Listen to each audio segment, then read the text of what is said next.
Good morning. This is Dave. I'm doing a product review of the Zboost cellular repeater YX545. This is quite a remarkable device. I'm going to tell you why.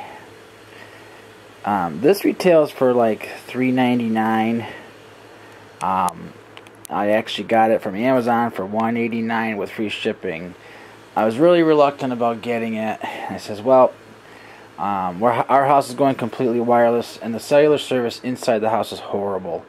As soon as you get near a window, it's full. But once you get in the house, forget it. Anyway, this is a dual band. This is a dual band cellular repeater. And what I can do after, if I can zoom into it later, I'll go outside and do it, is it has a dual band antenna with two little squiggle corkscrew things in the antenna. But I'm going to tell you a little surprise about this thing. You would normally think that this would run on a 50 ohm impedance with the coax and the antenna. Oh no, what I was surprised to see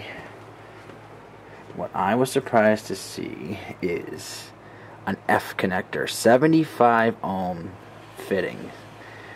But the only thing that disappointed me about the cabling with this, and I'm going to show you, this is my own cable. This is a 75 ohm Tri-Shield RG6 cable. High quality cable, very good. It performs very well.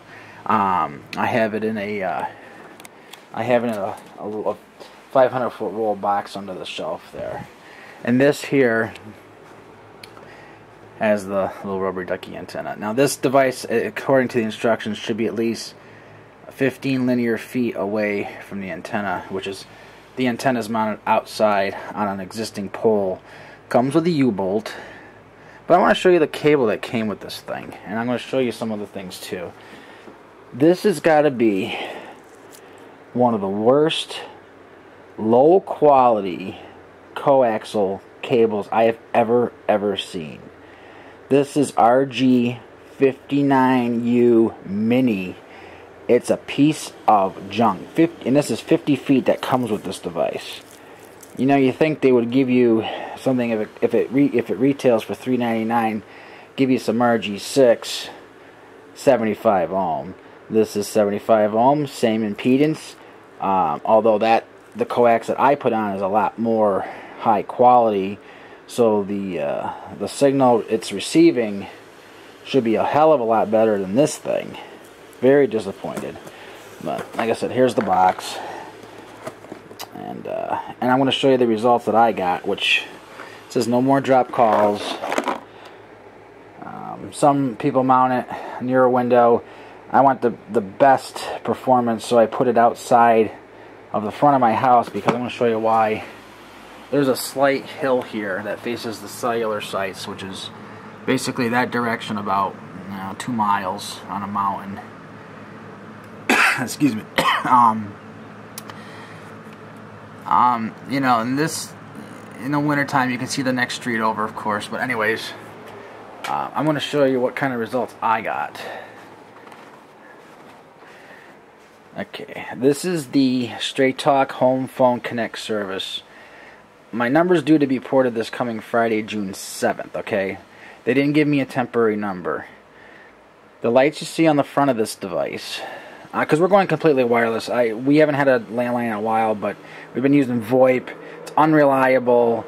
Anyway, the blinking light you see is the battery charge, because I had to take the device, unplug it, go up to the attic, and make sure that I got full signal at the location of where it was going to be mounted. Nice thing about this, it does have a battery backup, so if you have a corded phone, although I have a cordless phone, 3 handset hooked up to a UPS, if the power went out, it would the cordless phone would actually still work with this device, because this has its own battery backup. I think it lasts about, I think it says like about 8 hours. We don't use the phone a lot anyways, so on the top here is the power light, and then you got your charge, your moderate signal light and full strength signal light. This light would only be full near the window and not all the time. Look where it is now. It's full. It's full and it's away from the window. It would never be full over here. Here's another thing. This is just a track phone that I use, and lo and behold, signal is full. And I used to only get maybe 2 bars in the house if I was lucky. It's not even fluctuating, staying full. And so is this device, is staying full. And this supports many applications. Many users can use it at the same time. I don't have it hooked up to the UPS, but I put enough coax on it where I could put it over here and hook it up to the UPS. But until that time comes, I'm just going to leave it here so I can get some more testing out of it. The device is kind of cool looking. There's no buttons or anything on it. It's just a power cord right there, coax 75 ohm, and a 50 ohm antenna, 50 ohm. Maybe that's how they can repeat it so the impedance doesn't interfere with each other when it's repeating the signal. I do have a trimline phone here. Now you can see my device is fully charged. It was only off for a short time. This one I can turn up if I do. I know it's not going to activate. I just want you to hear. And that's on the Verizon network. Welcome to over-the-air programming. I'm going to try to. Hold while we program your It's phone. not going to program till Friday. This call is airtime free. We are unable to program your It's not going to program. But I'm going to have to, when I get the phone actually transferred, I'm going to have to test it. I'm going to have to test it. But it is full, rock solid, and this is supposed to have a coverage, which I will test. It's supposed to have a coverage of 2,500 to 3,000 feet. My house is only about 1,200 feet, and it's on a second floor.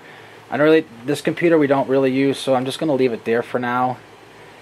And what I'm going to do, I think I'll go outside now. I'll take the cell phone with me, and I'll see if I can zoom into the antenna. And I don't know if it's going to affect the cellular signal from the phone itself, because once I get outside, it's going to be full anyway. So, but we'll look at that. I'll continue with part 2 in just a moment. But I wanted to premiere the Zboost repeater. Thank you. Have a great day. Stay tuned for part 2.